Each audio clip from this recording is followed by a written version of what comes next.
Okay, so I am going to experiment with making my own watercolours. I have scales I've pinched from the kitchen, perspex from our shed, palette knife for mixing, half pans to put the finished piece in, pigment, this really cool all-in-one ready to use watercolour binder, so that should be really fun, and then this very cute little muller to mull it all together. So looking at the instructions, it says approximately 2-part binder to 1-part pigment by weight.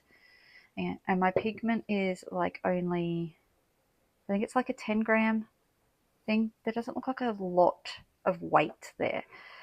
So I'm only going to make a couple of grams to start with, I think. Let's have a go. I'm going to need a spoon. Let me go get a spoon.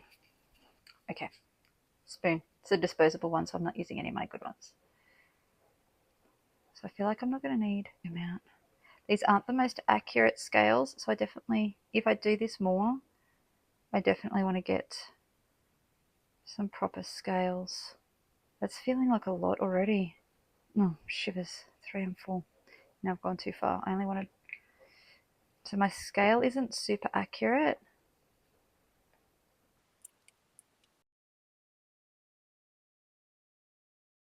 So now let's just pop that over here. Okay, so this is cobalt turquoise. So I'm just going to put about a gram of that on here.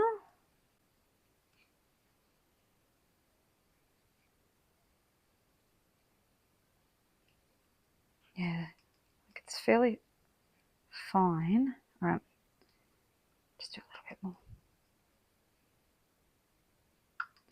All right, cool.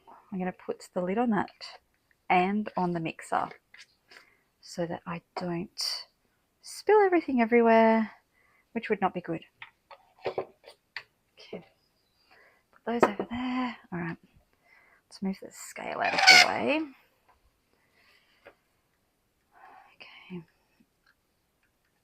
I have literally never done this before, so I'm just totally winging it, basically based on Instagram reels that I've watched of people making watercolors. That looks blended, so I'm just going to put that to one side. All right, and then I think I just go like this. I think.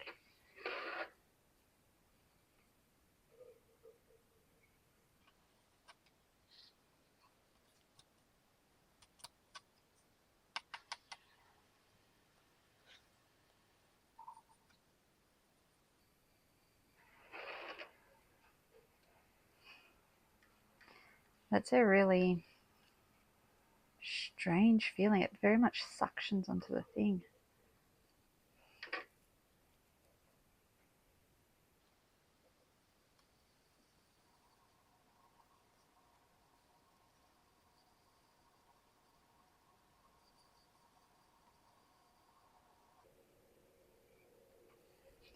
Just going to have a closer look at that.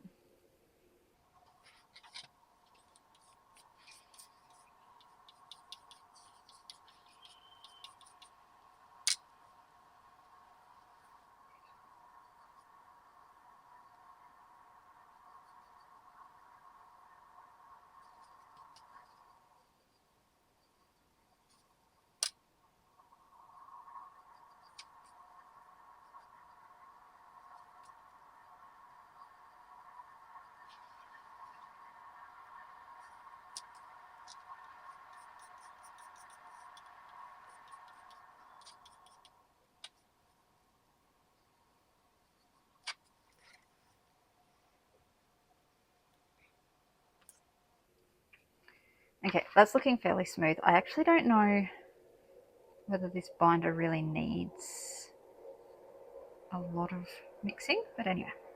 So, let's take a look at these.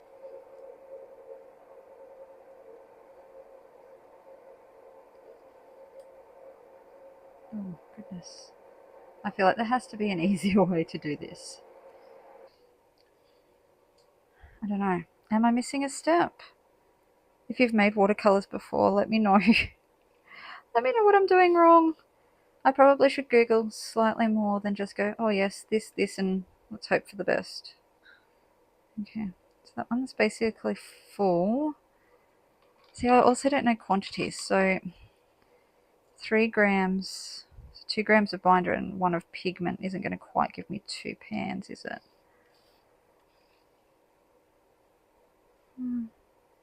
Well, they're half pans, not full pans.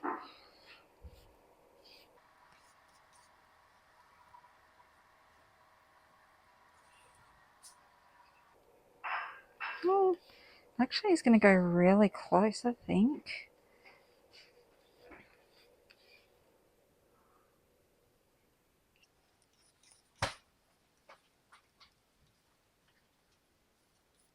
Okay, so 2 pans, or 2 half pans, basically from 3 grams of binder and pigment combined. So that's good to know. So say 1.5, of which 1 gram. So I should get 100 half pans out of that, which is amazing. And I should get, say, 20 pans out of that.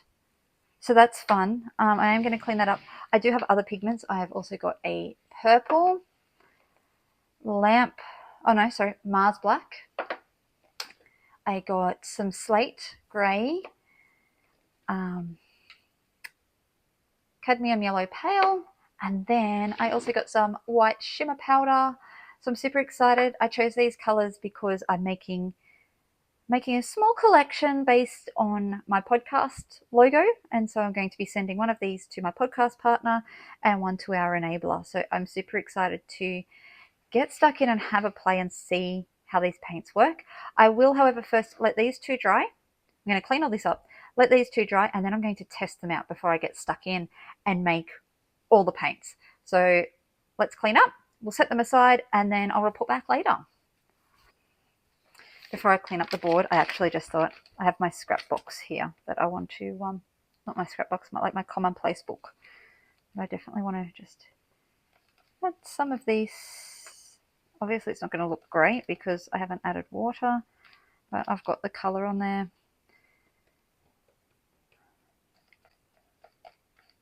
There we go. Recorded for posterity.